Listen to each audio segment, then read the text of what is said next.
Subset 1ங்கிற ப்ராப்ளம்ல ஒரு சின்ன condition add பண்ணாலே போதும். சப்செட் 2ங்கிற ப்ராப்ளம் ஈஸியா சால்வ் பண்ணிடலாம். வாங்க பார்க்கலாம். 100 டேஸ் 100 ப்ராப்ளம் சால்விங்கிறது நம்ம டே 76ல இருக்கோம். இந்த ப்ராப்ளம்ல ஒரு அரே கொடுத்துருப்பாங்க. அந்த அரேல டூப்ளிகேட் கண்டெயின் ஆயிருக்கும் அப்படின்னு சொல்றாங்க.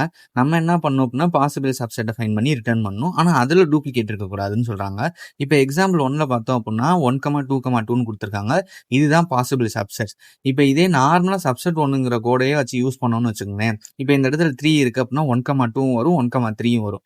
இப்போ அதே 3க்கு பதிலாக 2 இருக்கு அப்படிங்கிறப்ப 1,2 வரும். இப்போ அகைன் 1,2ன்னு வரும். கரெக்டா? ஸோ அப்படிங்கிறப்ப சேம் எலமெண்ட் 2 தடவை வருதா? ஸோ அதனால தான் நம்ம டூப்ளிகேட் ரிமூவ் பண்ணணும். ஸோ இந்த ப்ராப்ளம்க்கு நம்ம ரெக்கர்சன் பிளஸ் பேக் ட்ராக்கிங் யூஸ் பண்ணி தான் சால்வ் பண்ண போறோம். ஸோ இந்த டூப்ளிகேட் ரிமூவ் பண்றதுக்கு நம்ம நார்மலா இப்போ ஒரு அரேல ஒரு 5 எலமெண்ட் இருக்குன்னு வச்சுக்கோங்களேன்.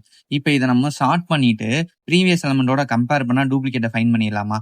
தென் அந்த டூப்ளிகேட் வந்துச்சு அப்படின்னா நம்ம அந்த ஸ்டெப்பை மட்டும் ஸ்கிப் பண்ணிட்டு நெக்ஸ்ட் ஸ்டெப்பை மூவ் பண்ண போறோம். இனிஷியலா ரிசல்ட்டுங்கிற லிஸ்ட்டை கிரியேட் பண்ணிக்கிறேன். தென் இந்த ஃபங்க்ஷன்ல அரே டாட் ஷார்ட்னு கொடுத்துட்டு பேக் ட்ராக்ங்கிற ஃபங்க்ஷன் நம்ம கால் பண்ணிடுவோம்.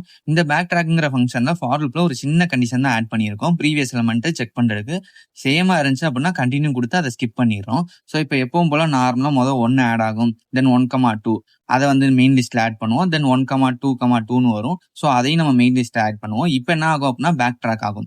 பேக் ட்ராக் ஆகும்போது 1,2ன்னு வந்துச்சு. 0th இண்டெக்ஸ் அப்புறம் ஃபர்ஸ்ட் இண்டெக்ஸ் வந்திருக்கு. இப்போ 0th இண்டெக்ஸ் அப்புறம் செகண்ட் இண்டெக்ஸ் வரும். கரெக்டா? ஸோ அந்த இடத்துல நம்ம என்ன பண்றோம் அப்படின்னா இந்த இஃப் கண்டிஷன் நமக்கு யூஸ் ஆகும்.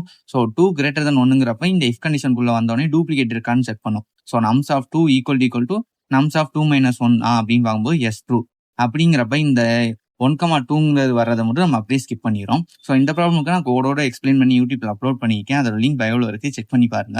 ஸோ இதான் அதோட கோட், வாங்க சப்மிட் பண்ணிடலாம். ஸோ இது 2 milliseconds ரன் ஆயிருக்கு. இந்த வீடியோ உங்களுக்கு யூஸ்ஃபுல்லாக இருந்துச்சுன்னா லைக் பண்ணிக்கோங்க. இந்த மாதிரி கோடிங் வீடியோஸ்க்கு மறக்காம ஃபாலோ பண்ணிக்கோங்க. தேங்க்யூ, பாய்.